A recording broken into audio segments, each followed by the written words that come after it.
محنت میں عظمت ہے، محنتی اللہ کا دوست ہے۔ الائی سے تعلق رکھنے والا محنت کش بھائی محب اللہ جو رزق حلال کی تلاش میں آبائی علاقے سے دور ایبٹ آباد میں کرائے کی رہائش گاہ پر رہ کر دن بھر گلی گلی کریا کریا گاؤں گاؤں گھوم کر زندگی کا پہیا اپنے روزگار کے وسیلے سائیکل کے پہیے سے جوڑ کر روزی روٹی اپنے اور اپنے پیاروں کے لیے جو دور کہیں الائی کے گاؤں میں رہتے ہیں کے لیے سرگرداں رہتا ہے۔ محب اللہ کا کہنا تھا کہ کبھی دن میں 100 200 اور کبھی 1000 1500 تک بھی کام ہو جاتا ہے۔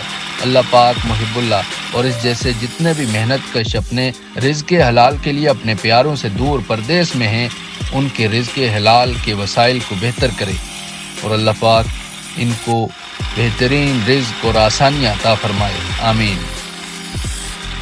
یہ محنت کش ایسے نوجوانوں کے لیے ایک مثال ہے جو بے روزگاری کا رونا تو روتے ہیں مگر اپنے زور بازوں پہ رزق حلال کے لیے تگدو نہیں کرتے۔ رپورٹ نوید اکرم عباسی، بیورو چیف، شہادت نیوز، ایبٹ آباد۔